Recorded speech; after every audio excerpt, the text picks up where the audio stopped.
Hello, my name is King Collector, and today we have our first subject. This is a 1995 Craftsman 38-inch riding mower.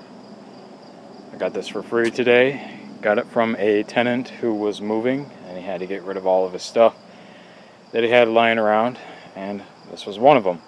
What he told me was it ran when he parked it 8 years ago, so yeah, this thing has been sitting for quite a while. It is a 1995, as I said. The way I know that is because the serial number says, can't really see that well on the camera, but the way you read these serial numbers is they're 6 digits. So you see 073195. So that would mean it is the 7th month, the 31st day of the 7th month, 1995. Looks like it might have had a bagger attachment on it. I'm not actually really sure what this thing is. I think it might have been, I don't know if they had those or not. This one says 05-1399. So it was clearly added on later on in this mower's life. But I don't know. I'm thinking it might have had a bagger attachment on it at some point, which is unfortunate that it's gone now, but well, this makes up for it. I got this as well. It was sitting right alongside the mower itself, and it's in pretty good shape. It had water about halfway up the side of the wall, so that means the welds are good on it. I actually have another one like this, which is way over there, tipped upside down. That one is shot. That is scrap metal. But this one's good. The dump mechanism works on it and everything. Kind of. There you go. As you can see, that works just fine. It was welded on that one, so that one didn't work, but this one does, so that's nice. I will be aiming to sell that trailer with this. I'm not even sure what I'm going to list this for yet. Haven't really dug into it too much, but things I do know is, well, the brake is seized. You have to pull back on it. The steering as well is very tight on it. It's got faded plastic steering wheel. It's normal on these. Good things though, the throttle is not stuck, and the engine itself is not stuck. So those are the good signs. Another good sign is the key works as well. The transmission is not seized. This is not seized too much anyway. It's a little bit stuck, but not a big deal. Seats seen better days though. We do have a original Craftsman. It's not a Craftsman 2 like this one is, but it's an actual original Craftsman. It looks exactly like this one, but that one's got a 42-inch. This one's a 38. That one's in a lot nicer shape. I mean, this one's in nice shape, but it's just dirty.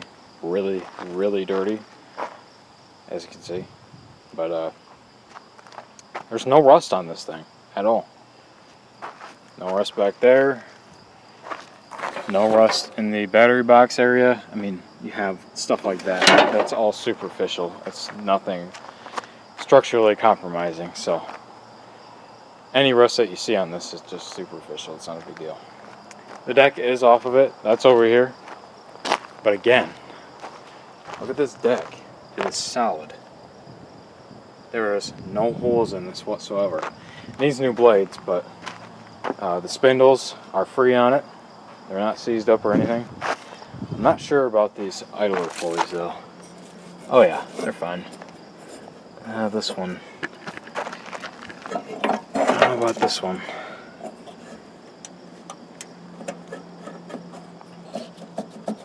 That one's a little stuck. I'm sure I can get it though. That'd be good. It doesn't have a mount for a washout port or anything on it, so when you look at it, you know, it's got rust, of course, like any mower deck's gonna have, but again, there's no holes in this thing. Something's wrapped around the spindle here. I don't know what that is, but we can get that cleaned up. The blades, like I said, are completely shot on this thing. They've been sitting in the moist grass for 8 years. It was moist too. That's why it really just shocks me that this deck is intact. It was a very swampy area, so I cannot believe that this thing has been sitting that long and it looks fine, other than the dirt, but you know what I mean. But anyways, let's get to it then. We're going to put air in the tires and roll this thing in the garage, and hopefully we can get this engine running. I'm sure it'll start. It's a Briggs IC, so let's get to it then. Alright, so we got it inside and we have the trailer hooked up to the green machine on dump mode so water doesn't get into it. All 4 tires are already leaking all the air I put in them, so this one up here is already just completely down again. This one kind of holds air. It's a slow leaker. This one, again, just all the air is gone. And this one still has most air in it. It's not bad.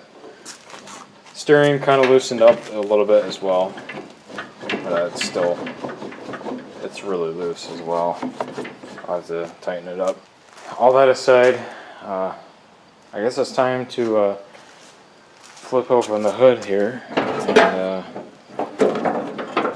so what we got for an air cleaner, and get the carburetor off and probably the fan shroud too, because I am sure something made a nest in here, so we'll have to get all that cleaned out.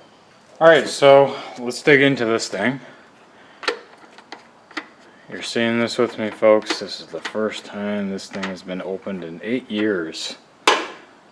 Let's see what's inside.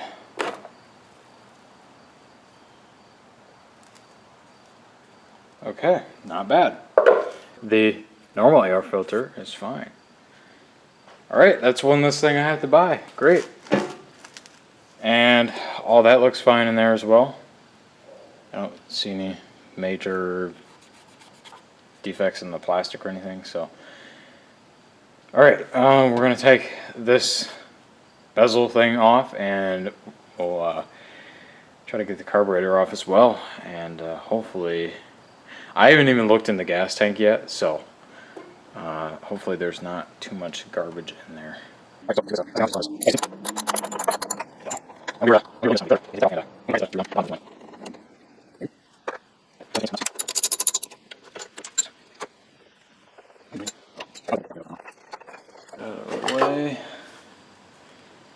Alright, I got this thing off, which I'm kind of dumb because I didn't realize that these actually held it on as well, so that's why that wasn't working. Alright, now that we have that off, we are able to see our linkages here, and they are actually working now.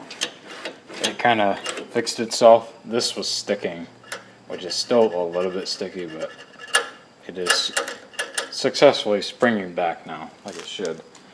But we'll get all this cleaned up anyway, so it's not a big deal. So, next on the list is we have to get this fuel line off, which can be done with some needle nose pliers to get the spring bands off. So, let's do that, move it back, and yeah, that's pretty much all you need to do. This fuel line's hard, so I want to be careful.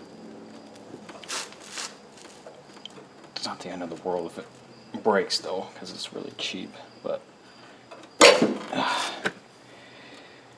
of course, Still has gas in it. Although it's not gas anymore. It had no chill to it at all, and it, oh my god, that smells bad. Holy crap. Whew. Oh. Now that we have that off, we need to get these studs out, which is easier said than done, because I've always had trouble with these things. Oh, not this one. I know using nose pliers is not the right way to do it, but it's the way I'm going to do it, so there you go. It worked just fine, didn't it?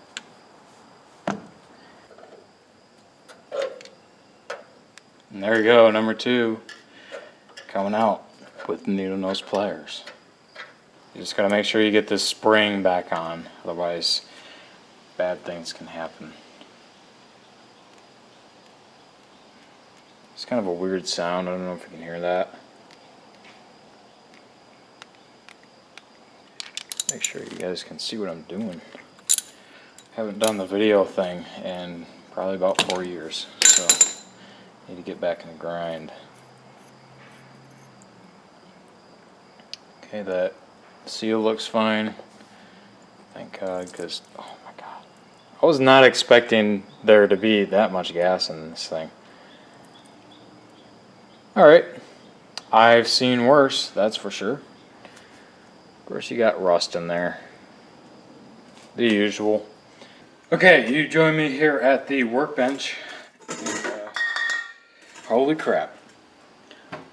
Anyways, you join me here at the workbench, and now we're going to focus on the carburetor here, which I'm just going to start by brushing with some water. And then I have the air gun right there, so we can blast any chunks of grease away.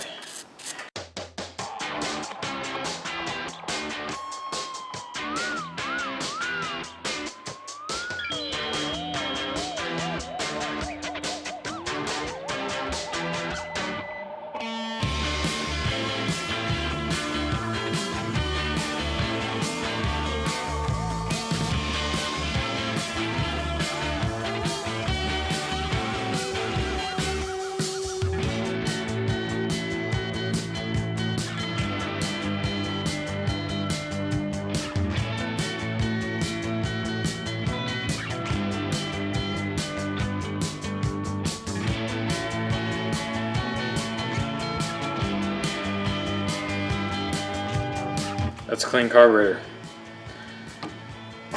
Just need to clean the bowl, which I'm going to do off camera. So do that real quick, and we'll get this thing put back on. I have a battery ready and available. We can see if it starts. Okay, so we ran into a problem, of course.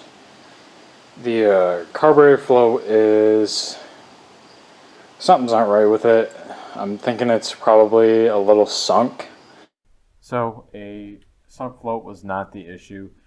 I took it apart again, and this time I actually took off the needle and seat and everything, and the seat was really disgusting actually.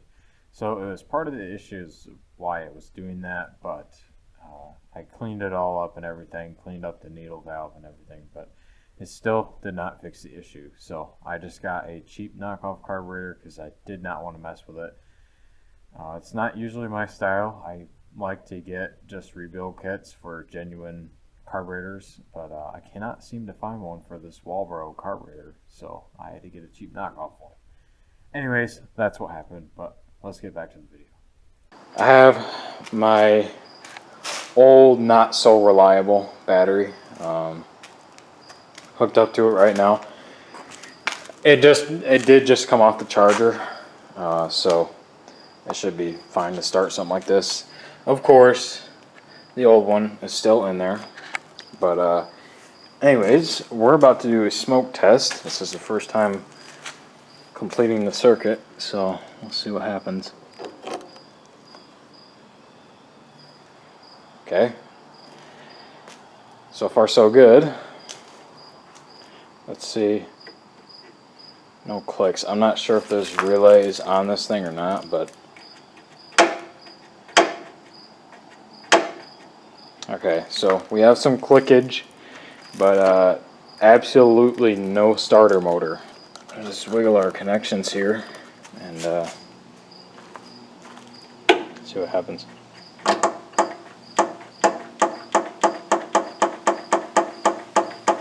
Yeah, absolutely nothing. I'm going to hit the starter with a hammer and see if it does something. Okay, so I directly bypassed the solenoid, and we do have motorage, but the Bendix is not working. It's not spinning the engine itself, it's just the motor going. I don't know what the deal with that is, but we're going to have to take it apart and see what's wrong with it. There's your problem, right there.